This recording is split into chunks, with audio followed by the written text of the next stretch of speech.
자, 오늘 윤석열 대통령이 나토 회의 참석차 출국을 하죠. 이와 관련해서 민주당이 역시나 또 딴지를 걸어서 논란이 되고 있습니다. 여기 보시는 것처럼 나토 참석해서 얻을 국익이 뭔가, 신냉전으로 회귀한다는 우려가 있으니 언행을 조심해라 등등 국제회의에 처음 참석하는 수장에게 졸라 치졸하게 악담을 아주 퍼붓고 앉아 있습니다. 국익을 뭐 생각을 하는 거냐 어쩌고 저쩌고 말은 하는데 적어도 민주당보단 국익을 생각하지 않을까? 이게 좌측 사람들은 참 희한한 게 대통령의 나토 참석에 아주 똑같은 반응들을 보이고 있어요. 근데 중요한 건 중국과 러시아도 똑같은 반응을 보이고 있다는 거. 여기 보시면 중국이 대놓고 반발을 했습니다. 한국과 일본의 나토 참석에 정면으로 비판의 자세를 취했는데요. 이 소리를 들은 미국, 니들이 관여할 바가 아니다 라는 말로 입을 다물게 만들어 버렸죠. 중국은 아마도요, 그간 문재인 정권과는 큰 문제 없이 마치 우리 대한민국을 지들의 속국처럼 잘 대했는데, 그리고 문재인이 안성맞춤으로 허리와 머리를 숙이며 잘 따라와 줬는데, 윤석열 정부가 들어서자마자 모든 것을 주권대로 대한민국 국익을 우선으로 진행을 해버리니 감히 소국이 우리 눈 밖을 벗어나는 행동을 하네? 이거 안 되겠는데? 라는 듯 계속해서 딴지를 걸고 앉아있는 겁니다. 대한민국이라는 나라가 유럽 서방의 세계와 가까워지는 것을 중국은 극도로 꺼려한다는 걸 간접적으로 알 수가 있죠. 윤석열의 나토 참석은 지난 5년간 약화됐던 한미동맹을 강화하려는 목적, 그리고 이 밖에 여러 나토 회원국과의 관계를 돈독하게 하려는 목적을 가지고 있죠. 쉽게 말해 한미동맹, 즉 국제적 추세에 함께 하겠다는 겁니다. 뭐 다들 아시잖아요. 5년간 어땠는지. 중국에서 그렇게 날라오는 미세먼지 한 번에 항의도 못하고 진짜로 중국의 속국처럼 행동을 했던 거. 중국이 한국의 나토 참석을 반대하는 것을 보면 예전에 그 사드 배치했을 때 중국이 노발대발하면서 경제 보복까지 감행했던 게 생각이 납니다. 지금 중국이 우리나라의 나토 참석을 보고 화를 내는 것과 크게 다르지 않았죠. 실제로 중국은요, 한국을 중국 역사의 자그마한 부분, 즉 속국이라고 생각을 하고 있습니다. 그렇기 때문에 한국이 뭘 하던 하나하나 개입을 하고 한마디라도 저렇게 던지는 건데 뭐 어쩌겠어. 중국은 한국의 나토 회의 참석을 좌지우지할 권한이 없다는데, 대한민국이 말이야 중국의 식민지도 아니고 속국도 아니고 주권국가인데, 그렇지 않습니까 여러분? 민주당 대표 우상호는 이런 걸 걱정을 하고 있는 거예요. 중국과 러시아의 눈밖에 나지 않을까? 100% 이걸 걱정할 텐데, 이걸 마치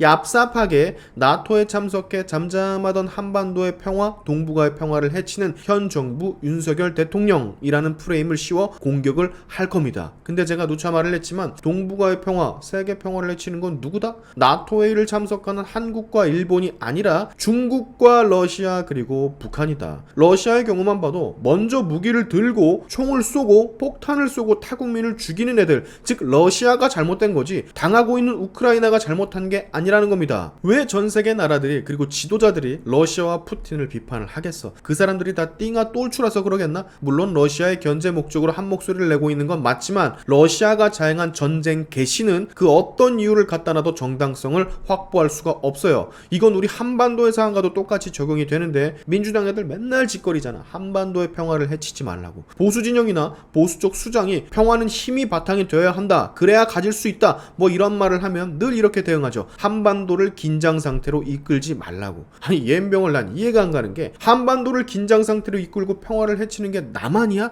우리가 대체 뭐를 했는데? 미사일을 쏘면 그냥 지켜보기만 하고, 건물이 부셔져도 한마디도 못하고, 자국민을 죽여도 월북이라고 해주고, 그냥 뒤통수를 70년 동안 맞기만 했는데 우리가 무슨 뭔 한반도의 평화를 해치냐? 이게 머리가 상식적으로 달려있는 사람이 할 소리입니까? 한반도의 평화를 해치는 건 맨날 미사일을 쏘고 핵 포기 안 하고 남한에 폭탄을 날리고 어뢰를 쏘고 남한 국민을 죽이고 목함 지뢰를 흘려보내는 얘네들 북한 아닙니까? 대체 사상과 생각이 어떻게 뒤틀려 있으면 나쁜 짓을 한 애들을 욕하는 게 아니라 피해를 받고 힘을 기른다는 피해자를 욕하고 있지? 그렇지 않나요 여러분? 마치 그런 것과 같은 거잖아. 왕따를 시키는 애들을 혼내야 하는데 왕따를 당하는 애를 네가 문제라며 혼내는 거. 성추행을 한 사람을 처벌을 해야 되는데 성추행을 그러길래 왜 당했냐? 네가 문제다 라고 하는 것과 이게 뭐가 달라? 지금 민주당이 이러고 있어요. 우상호 보십시오. 민주당 대표란 사람이 대통령이 나토에 참석한다고 하니까 중국과 러시아가 기분 나빠하고 그로 인해 평화가 깨진다는 듯한 그런 뉘앙스로다가 말을 처하고 있어요. 이게 대한민국 국민을 대표하는 국익을 우선해야 하는 정치인이 할 말입니까? 이미 중국과 러시아 그리고 북한의 존재 자체가 평화에 위협이 되는 판국인데 왜 애꿎은 자국의 대통령한테 평화를 깨뜨린다는 그런 프레임을 씌우는 거야? 얘네는 진짜 생각을 해도 이해가 안 가는 애들입니다. 나는 우상호한테 진짜 직접 물어보고 싶어요. 아니 그러면은 여태 5년 동안 니들이 그렇게 평화를 외쳐서 이룬 게 뭐냐? 그렇게 북한 빨고 중국 빨고 해서 우리나라 국익에 도움이 된 게 뭔데? 대체 뭔지 설명 좀 해줘봐라. 문재인, 김종숙 세계로 뻗어나가가지고 대체 대한민국에 뭘 가져다 줬는데? 뭐 이렇게 보시는 것처럼 이런 쪽팔림 이거 말고 더 있나? 여러분 제가 충격적인 영상 아니지 음성을 하나 들려드릴게요. 이 원본 영상의 댓글은 제가 링크로 달아드릴 텐데 이 사람 무슨 참여연대 뭐 어시기 대표라고 하는데 나토에 반대하는 이유를 좀 들어보세요. 나 진짜 무슨 이인영이 나와가지고 전쟁 한복판에서도 평화를 외쳐야 한다는 그거 보는 줄 알았잖아. 잘 들어보세요. 아주 기가 막힐 겁니다. 7천만 8천만 한반도 주민들의 생명과 생존권을 걸고 전 세계를 향해서 평화를 외쳐도 모자랄 우리나라의 대통령이 기존의 남북 간 북미 간 합의가 지금 좌초되고 어렵게 만들어진 한반도 평화 프로세스가 이제 사실 그 이전으로 와커들 위기 상황에서 군비를 확장하고 군사적 긴장을 부르는 동맹에 가담하기 위해서 멀리 유럽까지 날아간다는 것을 우리는 받아들일 수가 없습니다. 우리가 가장 먼저 외쳐야 될 것은 무엇입니까? 우리 구호 속에 잘 나타나 있습니다. 우리가 원하는 것은 첫째도 평화, 둘째도 평화, 셋째도 평화입니다. 평화는 군사적 방법으로 주어질 수가 없습니다. 남한의 군사력 팽창이 그리고 가공할 만한 한미동맹의 무력 시비가 한반도에서 어떤 결과를 초래했습니까?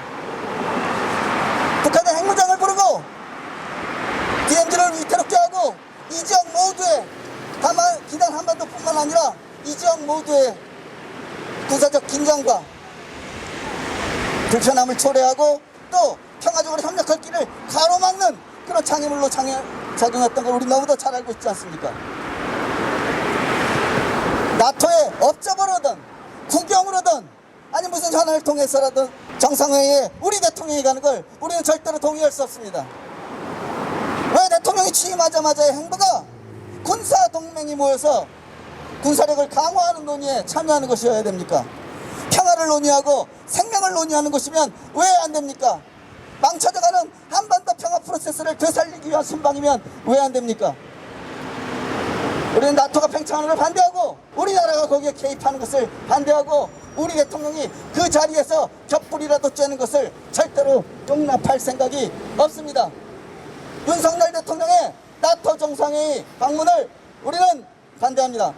어이가 없죠 여러분. 이 사람도 이거 똑같다니까. 이게 북한 사람이지 우리나라 사람이야? 얘도 똑같습니다. 군사적 긴장과 한반도의 평화를 해치는 자가 윤석열이라고 말하고 있어요. 아니 북한이 평화를 해치는 중이잖아. 군사적 강화를 논의하는 건 국가로서 당연한 건데 그걸 왜 나쁜 걸로 보는 거지? 이거 진짜 역적입니다. 역적. 국가적 차원에서 볼 때는 이 사람은 역적이라고. 7천만 8천만 한반도 주민들의 생명과 생존권을 위협하지 말라고 이 사람이 짓거리고 있는데 슈바 그거 나만이 우리가 윤석열이 위협하냐고 이 양반아. 와 진짜 욕이 턱끝까지 차오르는데 평화 가장 먼저 외쳐야 하는 게 평화라고 합니다. 아니 근데 평화를 외치는 거 좋다 이거야. 근데 평화를 외쳐도 저쪽에서 그러지 않는다니까. 우리만 평화를 맨날 외치고 저쪽은 미사일을 쏘는데 이거 제정신인 사람입니까? 나 이 영상 보고 진짜 혐오스러움이 가슴속 깊은 곳에서 솟아올랐다니까. 이 양반 말대로 그럼 그렇게 잘해서 지금 이 꼴이 난 건가? 면전에다 대고 묻고 싶어요. 그래서 건물 폭파당하고 자국민이 해상에서 불태워졌냐고 묻고 싶어. 근데 또 이런 애들은 물으면 이렇게 답하겠죠. 그게 뭐가 문제냐고. 문재인처럼 아마 똑같이 얘기할 거라고. 문재인도 손석희와 대담해서 그랬잖아요. 건물 폭파 얘기했더니 그게 뭐가 문제가 되냐고. 자,